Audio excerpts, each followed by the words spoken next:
মার্কিন president Donald Trump চলতি বছরের ২ এপ্রিল লিবারেশন ডে ঘোষণা করে বিভিন্ন দেশের ওপর প্রতিশোধমূলক শুল্ক আরোপের সিদ্ধান্ত নেন। অবশেষে তিনি ৩১ জুলাই ৯০টিরও বেশি দেশের ওপর ১০ থেকে ৪১% পর্যন্ত রেসিপ্রোকাল ট্যারিফ বা পাল্টা শুল্ক আরোপ করেন। এই নতুন আমদানি শুল্কের ফলে আফ্রিকার বহু দেশের অর্থনীতি হুমকির কবলে পড়েছে।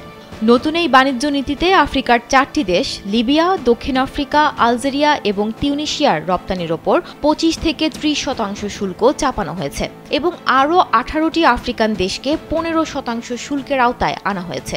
ফলে যুক্তরাষ্ট্র থেকে মুখ ফিরিয়ে বিকল্প বাণিজ্য অংশীদার খুঁজছে তারা। আর ঠিক সেই সুযোগটাই কাজে লাগাচ্ছে যুক্তরাষ্ট্রের প্রতিদ্বন্দ্বী চীন। নোভা এলইডি টিভি, ঝকঝকে ছবি, নিখুঁত শব্দ, ৫ বছরের ওয়ারেন্টি। নোভা মানে সঠিক মান, নিশ্চিত সেবা। এর বিপরীতে চীন প্রায় সব রপ্তানি পণ্যের ওপর শুল্ক প্রত্যাহার করে আফ্রিকার সাথে বাণিজ্য সম্পর্ক আরও জোরদার করছে। সিএনএনের প্রতিবেদন অনুযায়ী নাইজেরিয়ার একজন বিশিষ্ট অর্থনীতিবিদ বিসমার্ক রেওয়ানে দুঃখ প্রকাশ করে বলেছেন যে আফ্রিকা সরাসরি চীনের হাতে চলে যাচ্ছে। লেসোথোর মতো দরিদ্র দেশ ১৫% শুল্কের কবলে পড়ে সেখানের হাজার হাজার মানুষ কর্মসংস্থান হারিয়েছে এবং ইতোমধ্যেই জাতীয় দুর্যোগ ঘোষণা করেছে দেশটির সরকার।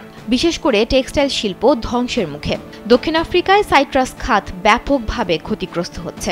দেশটির সাইট্রাস গ্রোয়ার্স অ্যাসোসিয়েশন জানিয়েছে শুল্কের কারণে তাদের হাজার হাজার টন কমলা এবং লেবু রপ্তানি করা সম্ভব হচ্ছে না। ওদিকে অটোমোবাইল খাতও হুমকির মুখে। কিছু প্রতিষ্ঠান ইতোমধ্যেই ব্যবসা গুটিয়ে নেয়ার হুমকি দিচ্ছে। এই পরিস্থিতিতে গবেষক এবং অর্থনীতিবিদরা বলছেন আফ্রিকাকে বৈদেশিক নির্ভরতা কমিয়ে নিজস্ব অর্থনৈতিক কাঠামো গড়ে তুলতে হবে, অন্যথায় এই মহাদেশের অর্থনীতি আরও সংকটে পড়বে।